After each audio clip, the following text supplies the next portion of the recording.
c'est une erreur d'état d'esprit qui crée toutes les difficultés pour beaucoup de personnes d'entre vous, c'est que tu ne te considères pas pleinement comme une personne influente. Si tu as envie de découvrir la technique secrète pour bien t'exprimer avec clarté, pour te faire comprendre avec plus de fluidité, tu dois t'inscrire à la masterclass gratuite S'exprimer avec aisance. C'est un condensé vidéo en 1h15 où tu apprendras cette technique secrète. Pour t'inscrire, rien de plus simple. Sous n'importe quelle vidéo de la chaîne YouTube, eh bien, tu trouveras un lien, tu cliques dessus et tu tomberas sur la page d'inscription. Ensuite, il te suffira de cliquer sur ce bouton et d'entrer ton email pour recevoir derrière le lien de cette masterclass gratuite. Je te laisse maintenant avec la vidéo du jour. Pour beaucoup d'élèves de l'école d'expression, je le vois au quotidien, leur situation d'expression, ils les subissent et ils sont assez passifs. Ça veut dire que bien souvent, s'ils parlent avec une personne, ils seront rarement à l'initiative de la conversation. Ils vont attendre que les gens leur donnent la parole. Ils vont attendre d'avoir l'autorisation donc de parler. Et ils vont se laisser influencer. Ils vont écouter les avis des autres. Ils vont estimer et reconnaître que les autres ont des idées intéressantes, mais pas eux. Donc c'est comme si beaucoup d'élèves de l'école d'expression, et si tu es sur cette chaîne et sur cette vidéo, c'est que tu dois leur ressembler, se considèrent comme des enfants sur le plan symbolique.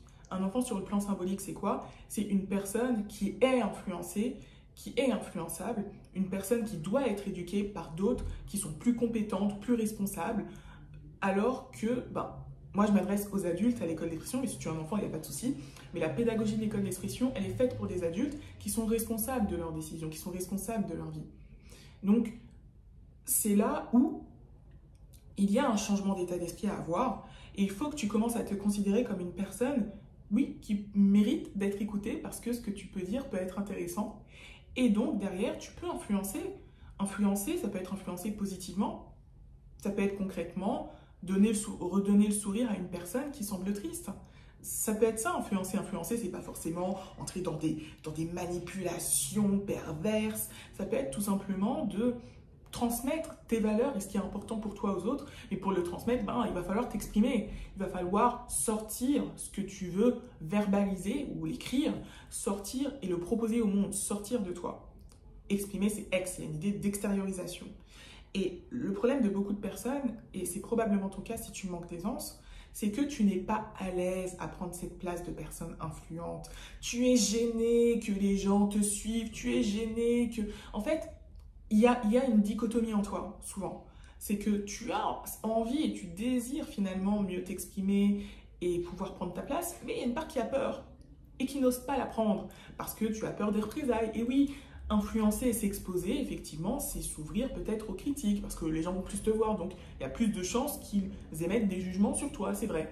Mais il n'y a pas une décision claire en fait de prendre sa place, d'influencer, de partager, de créer du lien, de prendre des initiatives, donc de parler, de prendre la parole, de prendre la plume pour écrire, envoyer des messages, envoyer des textos, envoyer des mails et être à l'initiative et créer toi-même ton influence par ton expression. Ça peut peut-être t'étonner, parce que ce n'est pas forcément un conseil que tu vas entendre régulièrement partager, mais je peux t'assurer qu'il y a cette incohérence cognitive dans l'esprit des élèves de l'école d'expression. Ils disent vouloir mieux s'exprimer, vouloir défendre leurs idées, mais dans les faits, ils ont trop de blocages qui les empêchent de prendre la parole parce qu'ils estiment que dans une situation donnée, c'est pas très bien de parler parce que j'ai pas envie de trop m'affirmer, d'écraser les autres, ou j'ai pas envie d'être trop péremptoire et d'être trop catégorique et que les gens pensent que je me sens meilleur qu'eux parce que j'affirme mes idées.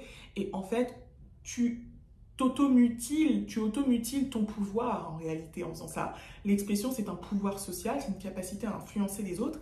Et si tu n'assumes pas ce pouvoir avec empathie, sans être un dictateur et un tyran envers les autres, eh bien, tu vas manquer d'aisance parce que ton cerveau, il aura des informations contradictoires. J'y vais pas.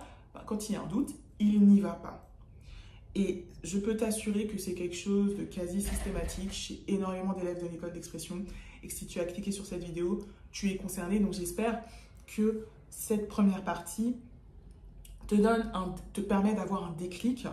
Et c'est notamment pour ça que dans le programme Aisance, parce que c'est pas évident de prendre conscience de tout ça, il y a dans la formule Excellence un stage intensif, un samedi par mois, et que dans ce stage intensif, il y a un cours que les élèves adorent, et que je suis très fière d'avoir créé, qui est le coaching en confiance en soi. J'utilise en fait des outils de coaching qui sont inspirés des thérapies cognitives et comportementales pour que les élèves prennent conscience de leurs pensées parasites qui les empêchent d'être à l'aise, qui les empêchent de prendre leur place et donc de devenir cette personne influente qui va être à l'aise à prendre sa place quand elle doit parler, elle doit s'exprimer. Et si toi, tu n'as pas développé cette connaissance de tes mécanismes, ça va être compliqué de changer cela. Mais sache que ça peut complètement se faire et on le fait ce travail-là à l'école d'expression.